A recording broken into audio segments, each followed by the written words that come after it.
¿Cómo están amigos y amigas? Muy buenos días, bienvenidos y bienvenidas a la emisión de hoy del programa Ecotopía, tu espacio de conciencia ambiental en este lunes 7 de agosto. Gracias por acompañarnos a través de las emisoras comunitarias de ARPAS que se enlazan a esta transmisión. También a quienes nos ven a través de las redes sociales en la emisión de hoy del programa Ecotopía y saludamos a quienes nos escuchan a través de nuestro canal en Spotify. Hoy vamos a hablar sobre crisis climática y ambiental. ¿Qué nos espera para los próximos meses? Esto, pues a propósito del aumento de temperatura que hemos percibido, el calor, las lluvias que también, si bien no han sido muchas, pero han dejado ya muchos estragos en diferentes zonas del país. ¿Qué pasa? ¿Qué nos espera? ¿Cuál es el análisis que podemos hacer sobre el tema? Es lo que vamos a conversar en este día, en esta emisión de Ecotopía. Y para esto damos la más cordial bienvenida a Luis González. Él es director de incidencia de la Unidad Ecológica Salvadoreña para conocer pues la mirada, el análisis y las propuestas que hay desde UNES frente a la crisis climática y ambiental. Buenos días, Luis, bienvenido. Buenos días, Norma. Es un gusto estar acá y poder compartir con todos los radioescuchas y poder hablar de un tema tan importante como es la crisis climática y cómo nos impacta en todo el territorio nacional. Vamos a empezar, Luis, dando algunos datos de contexto para que los amigos y amigas conozcan y pues a partir de ahí vamos a empezar a hablar sobre este tema que, como decíamos, es muy importante y debemos prestarle mucha atención en este momento. De acuerdo a la Organización Meteorológica Mundial, julio fue el mes más caluroso de toda la historia, registrando temperaturas medias de 17 grados Celsius, cuando el promedio histórico ha sido que la temperatura global esté por debajo de esta cifra. Además, recientemente, el secretario general de la ONU, Antonio Guterres, dijo que la era del calentamiento global ha terminado y que hemos llegado a la era de la ebullición. Son dos datos que pues nos deben, como decíamos, generar, pues prestar atención a la situación del clima, pues no solo calor, ¿verdad? Sino que hay algo más además de esto. Con esta información y con estos datos, Luis, ¿qué está pasando con el clima? ¿Cuál es la gravedad de esta situación que estamos viviendo?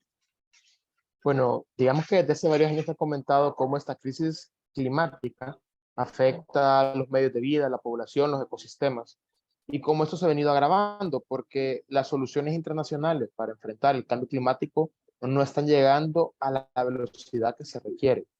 Entonces, obviamente, eso impacta a todo el planeta, pero más gravemente a los países más pobres y más vulnerables. Entre estos, todos los países del Istmo Centroamericano. Para el caso de El Salvador, obviamente nos ha golpeado muchos años eventos climáticos extremos, como huracanes, tormentas, pero también en el caso de este año nos golpea una sequía que se manifiesta con mucho calor y falta de lluvia, y que si bien es cierto hemos llegado a récords históricos de temperatura en julio, también se habla de que en agosto va a ser similar y que tenemos todavía o tendremos menos lluvia. Se habla de que el 80% del desarrollo del fenómeno del Niño va a ser en el mes de agosto y con todo lo que implica. Ya hay comunidades que hablan de pérdida de un 60% del maíz, personas que sembraron a inicios de mayo pues perdieron el 100%. Entonces, muy probablemente lo que nos va a traer este fenómeno del Niño y por tanto este impacto del cambio climático este año es hambre, aumento de la pérdida de la seguridad y soberanía alimentaria en la población salvadoreña. Luis, pero pareciera que a pesar de lo grave que es ya la situación y de estas pérdidas que ya se están teniendo a causa de, como decía, el fenómeno del niño. Parece que estos temas se habla, cuando se habla de la crisis climática, la crisis ambiental, son efectos que vamos a tener dentro de muchos años o no en este momento. ¿Por qué se cree que se maneja el tema muy a la ligera de parte de las autoridades? Y si esto es así, ¿cuáles son esas razones que motivan que no se aborde esta situación con la atención y la prioridad que se merece? Bueno, sin duda, Norma, es así como tú lo mencionas, hay poca voluntad política y poca capacidad técnica para darle una atención actual a los a los problemas vinculados al clima, sus impactos, a la crisis que causa. Sin duda hay cosas que se están haciendo por comunidades, por organizaciones, pero se tendría que hacer más cosas. Eh, y un poco creo que esta falta de querer hacer cosas es que mucha parte de la población no ha visto su vinculación a esta crisis. Es decir, en el caso del tema de los alimentos, aunque se pierdan a nivel nacional, históricamente hemos comprado en Guatemala, en Honduras, en Nicaragua, pero ¿qué ocurre si es que la crisis afecta a toda la región? ¿Quién nos va a vender comida? Aunque tengamos dinero, ¿quién nos va a poder vender lo que hace falta en su país? Entonces, en ese sentido, hay necesidad de generar más conciencia de cara a los impactos de la crisis climática. Pero lo otro es, digamos, a nivel de las autoridades, a nivel de políticas públicas, muy poco se ha avanzado en implementar acciones para paliar la crisis climática, es decir, en el tema hídrico, en el tema de generación de riesgos de desastres, en todo lo que tiene que ver con la generación de alimentos, salud, educación. Se ha avanzado muy poco en implementar adecuadamente el Plan Nacional de Cambio Climático. No tenemos un Plan Nacional de Adaptación al Cambio Climático. No se ha aprobado una ley de cambio climático. Y en ese sentido hay varios flancos que están débiles. El tema de, ya lo mencionábamos, infraestructura, agua, alimentos, educación, salud, que deberían de fortalecerse incluso con planes sectoriales para poder enfrentar esta crisis. No puede ser de que año con año nuestros agricultores pierdan la cosecha y la única solución que puede brindar el gobierno es darles más semillas.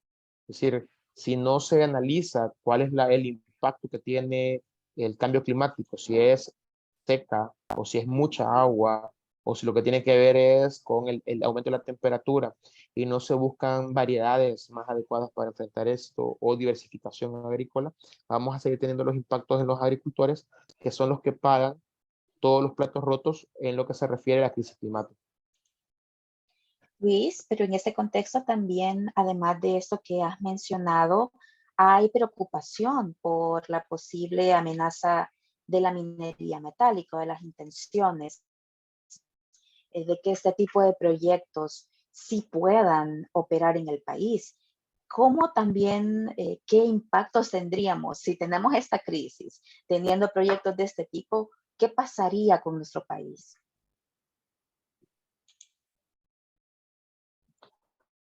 Vaya, ahí hay que señalarlo de que el cambio climático, que es un problema global, cae en un territorio como El Salvador, que ya tiene sus problemas propios, que ya tiene sus vulnerabilidades. Hoy por hoy se sabe que en El Salvador un 89% de su territorio es vulnerable, es decir, es débil para enfrentar los impactos del cambio climático, pero también para enfrentar cualquier otra cosa. ¿Y por qué somos débiles? Primero, porque tenemos varias amenazas, somos un país múltiple amenaza, por ejemplo, terremotos, incendios forestales, huracanes, erupciones volcánicas, entre otras muchas, pero también en la forma que nos hemos desarrollado, hemos debilitado la capacidad ambiental para poder sobrevivir o ser resilientes a estos eventos. Entonces, en este sentido, no todo es culpa del cambio climático. Ya tenemos debilidades que están siendo cada vez más fortalecidas con la forma en que nos relacionamos con el ambiente. En ese sentido, temas como la minería metálica, las nuevas urbanizaciones, nuevas represas, nuevas carreteras, nos hacen más vulnerables porque generan condiciones que nos debilitan para enfrentar estas realidades.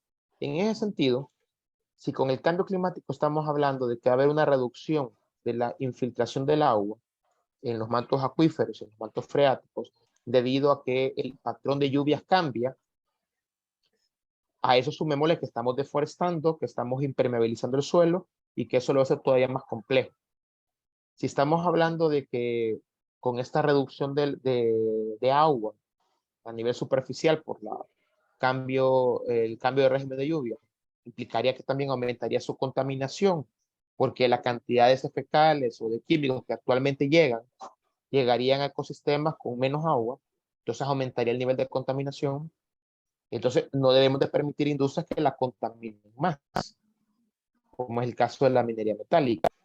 En ese sentido, parte de la adaptación para enfrentar el cambio climático es cómo se prohíben o se gestionan para reducir los impactos de todo tipo de empresas, industrias, agroindustrias que causan impacto. Entonces, por ejemplo, la agroindustria cañera, el, el caso de la minería metálica o la minería transfronteriza, que tendría que regularse. El tema de no construir urbanizaciones en una zona de recarga hídrica, en una zona de derrumbe. Entonces, muchos de estos elementos son de sentido común. Si aquí hay una zona que me pueda generar peligro, pues no me voy a acercar a esa zona. O si aquí hay una zona que me genera beneficios, no la voy a destruir. Pero de nuevo, en ese sentido, creo que hay poca voluntad de querer hacer bien las cosas a nivel gubernamental, poniendo adelante los intereses colectivos, los intereses ambientales, que también son los nuestros, porque somos naturaleza, y no los intereses económicos, los intereses de querer ver el ambiente como una mercancía, lo cual nos nos ha puesto en esta situación de vulnerabilidad, en la cual el cambio climático nos impacta tan fuerte. Luis, mencionabas capacidades nacionales que necesitan atención, que son débiles. Quisiera que habláramos en particular sobre este tema a propósito de un dato publicado recientemente por la Global Footprint Network, que es una entidad que analiza la capacidad de regeneración de la biosfera de los países. Esta entidad señala que al inicio de este mes ya nuestro planeta entró en déficit ecológico. Quisiera que lo trajéramos un poco a la realidad salvadoreña. ¿Qué significa esto para nuestro día a día? Digamos en términos populares, ¿verdad? ¿Esto con qué se come, Luis? Vaya, para poner un ejemplo o un símil, digamos, sencillo, es como que tuviéramos un árbol de aguacate, un palo de aguacate, y lo que nos produce este palo de aguacate por cosecha son 100 aguacates. Eso es lo que nos produce. Entonces, digamos, de que en algún momento de esos 100 aguacates agarrábamos 10. Después empezamos agarrando 20, 30, 50, hasta que ocupamos la cosecha completa, 100 aguacates por año. Pero ¿qué pasa? En la medida que estamos utilizando más, consumimos más aguacates, pues puede hacer de que ya no los cosechamos en el año, sino que a septiembre ya arrancamos los 100 aguacates. En algún momento, a mayo, ya ocupamos los 100 aguacates. Entonces, es lo que ocurre con el ambiente, que nos da cierta cantidad de servicios, de bienes, metros cúbicos de agua,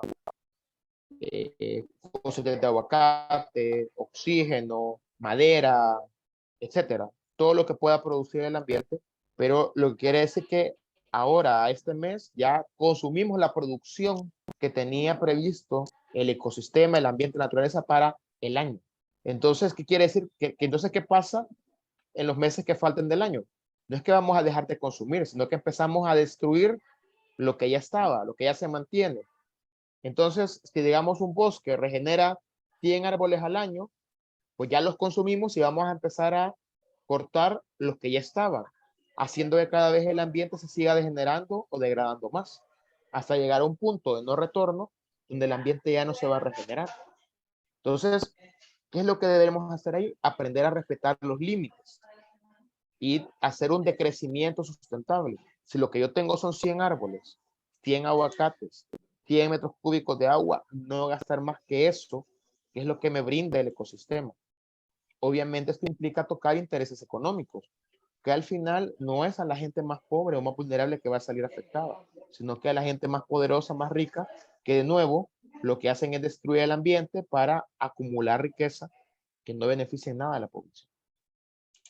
Queremos agradecer a quienes nos están escuchando a través de las emisoras comunitarias de ARPAS y también a quienes nos siguen a través de las redes sociales. Estamos hablando sobre crisis climática y ambiental, qué pasa con el clima y qué nos espera para los próximos meses. Nos acompaña Luis González, director de incidencia de UNES. Quisiera, Luis, que habláramos también sobre las responsabilidades de esta crisis climática y ambiental que tenemos. Como ya hemos hablado en otras emisiones de Ecotopía, países como el nuestro no son responsables del calentamiento global, de la crisis climática, pero sí vivimos la crudeza de las consecuencias. En la COP27 del año pasado, uno de los acuerdos fue la creación de un fondo para pérdidas y daños causados por el cambio climático. ¿Crees que en este momento y como tenemos pues las condiciones de esta crisis, es suficiente la creación de este fondo para mitigar estos efectos que causa la crisis? ¿Y qué acciones de los principales responsables de esta se requieren en este momento? Bueno, comenzando con el tema del fondo de pérdidas y daños, es decir, hoy por hoy lo que se ha hecho es aprobarse. Es decir, todavía se está construyendo la estructura del fondo, que los países también se pongan de acuerdo cuánto van a hacer lo que coloquen en el fondo para poder acceder a él.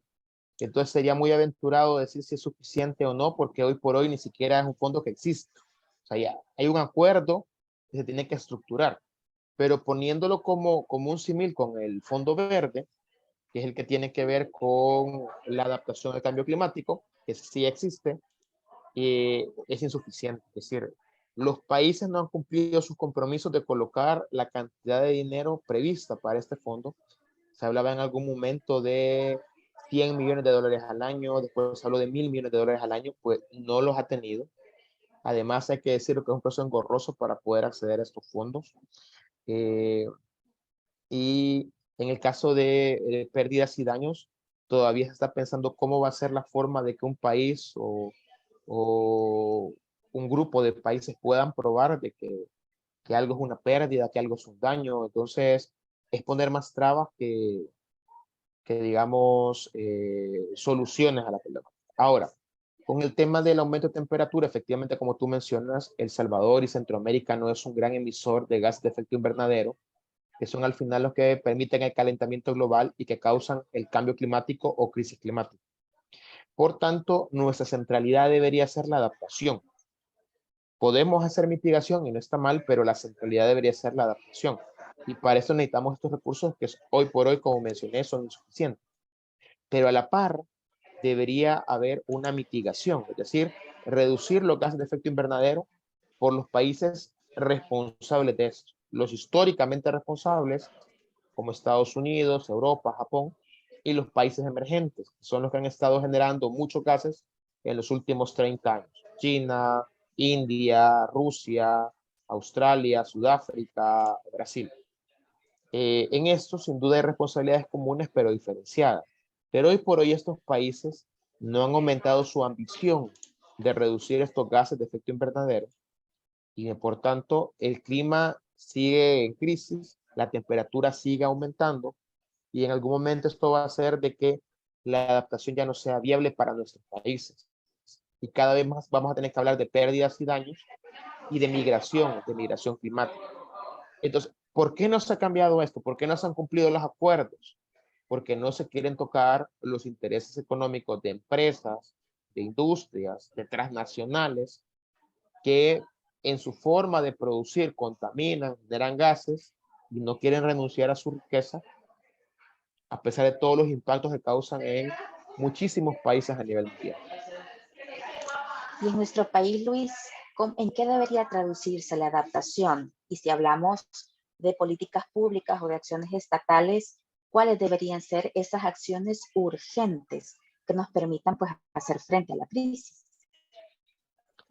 Sí, bueno, la adaptación tendría que ser en todos aquellos medios de vida más afectados por el cambio climático. Y esa información se tiene. Si el Ministerio de Medio Ambiente, el Ministerio de Salud, Agricultura y Ganadería, esto lo tienen mapeado. Entonces, ¿qué es lo que más se golpea con el cambio climático? El agua, la generación de alimentos o la seguridad y soberanía alimentaria, el tema de salud, el tema de infraestructura. Entonces, ahí tenemos 4 sectores que de manera urgente se deberían trabajar acciones para enfrentar los impactos del cambio climático. Entonces, en el tema de agua, como el Ministerio de Medio Ambiente, como la Autoridad Salvadoreña del Agua, como ANDA, se reúnen y trabajan propuestas para proteger las cuencas, proteger los reservorios de agua lluvia, proteger los acuíferos, los mantos freáticos, y cómo se prohíben las industrias que afecten estos sectores. En el tema de seguridad y soberanía alimentaria, como el Ministerio de Agricultura y Ganadería trabaja semillas o buscar variedades de semillas nativas más resistentes a la falta de lluvia o a la mucha lluvia, la diversificación agrícola, la tenencia de tierra, el tema de distritos de riego o nuevas técnicas de riego más eficientes, cómo limitar aquellas industrias como la caña de azúcar que quitan tierra a la producción de alimentos o utilizan demasiada agua, dejando sin agua la producción de alimentos. En el tema de infraestructura, como puentes, caminos, escuelas, se construyen con una visión de resistencia o de blindaje climático. Eso debería hacerse o debería trabajarse urgentemente. Por último, con el tema de salud, ya vemos cómo el cambio climático nos genera enfermedades nuevas, porque ciertos vectores se multiplican más rápido a más temperatura, como los mosquitos, las moscas, cucarachas. Entonces, cómo se implementan acciones encaminadas a prevenir que enfermedades como el dengue, la malaria, el Zika, chikungunya, el mayaro, pues se desarrolle en nuestro país. No solo atender a la persona enferma, cómo evitar que se enferme. Pues se deben de desarrollar planes en ese sentido, pero tampoco en esto vemos voluntad política y vemos que hay una atención gubernamental centrada en el tema económico, en el tema seguridad, que no está mal, es decir, el tema económico, estamos en una crisis económica en El Salvador, es decir, hay una inflación, los precios están por las nubes, pero también hay otros temas. Y el tema ambiental también debe atenderse, porque también para mucha población tener un ecosistema sano implica tener comida. Y por eso creo que es un tema de seguridad nacional que debe atenderse y que hoy por hoy no se le ha puesto la atención que debiera por parte de las autoridades. Luis, ¿y cómo encontrar alternativas o esperanza en medio de pues este tema que es tan complejo, ¿verdad? Y los escenarios son también muy preocupantes. ¿Cómo podemos construir alternativas, encontrar esperanza para seguir empujando estos esfuerzos que buscan cambiar o al menos adaptarnos a esas realidades? Pues yo creo que hay que decirlo de que ya hay soluciones a esto. Es decir, a nivel comunitario, a nivel familiar, hay personas, principalmente en la zona rural del país, que están desarrollando planes, acciones para protegerse de los impactos del cambio climático. Hay comunidades que ya desarrollan protección de las cuencas, juntas comunitarias de agua que reforestan, restauran los territorios. En el tema de seguridad y soberanía alimentaria se está desarrollando la agroecología a nivel nacional. Hay proyectos de huertos familiares, huertos comunitarios. Entonces, ¿cómo seguimos potenciando esto? La diversificación agrícola. ¿Cómo seguimos pensando con una visión prospectiva que nos adelante en el tiempo y que podamos prever cómo en un territorio no se puede sembrar porque es una zona inundable? O cómo en un territorio no se pueden construir viviendas porque es una zona de derrumbe. Entonces, es utilizar la información que ya tenemos y generar acciones para enfrentar esta realidad. Eso ya está haciendo a nivel comunitario. Creo que aquí el reto es cómo esto lo escalamos, cómo lo escalamos a nivel departamental, a nivel nacional, cómo se consiguen más apoyos a nivel del Estado para poder echarlo a andar en más comunidades y que de esta manera más población se pueda proteger. Sin duda hay que decirlo, es un reto, pero creo de que no nos queda otra. Tenemos que hacer estas acciones para enfrentar esta problemática y así poder tener territorio, poder tener ecosistemas para poder enfrentar lo que se nos viene en el futuro. Entonces es importante tener como conciencia de que ese trabajo, estas acciones es para guardarles un futuro a nuestros hijos e hijas, a las próximas generaciones. No puede ser que estemos funcionando como que somos la última generación en el planeta. Tenemos hijos, nietos, que tenemos que cuidarles los bienes ambientales para que puedan tener vida en el futuro. Ese debe ser el trabajo, eso debe ser lo que nos anime trabajar por las próximas generaciones para guardarles un mejor futuro. Luis, quiero agradecerte por tu tiempo. Hemos llegado al final de la emisión de hoy del programa Ecotopía, pero muchísimas gracias por habernos compartido estas reflexiones y este mensaje final, ¿verdad? Esto de no perder la esperanza es importante a pesar de estas crisis, pero cómo encontrar estas alternativas que ya en los territorios se están construyendo y que, como decís, es importante replicarlas en otras zonas del país. Muchísimas gracias por habernos acompañado. Gracias, Ma. Un saludo a todos los radioescuchas. Gracias amigos y amigas por habernos acompañado en la emisión de hoy del programa Ecotopía. Les esperamos la próxima semana a través de las emisoras comunitarias de ARPAS y recuerde que puede buscar nuestro canal en Spotify para escuchar nuestros podcasts y más sobre este tema. Hasta la próxima.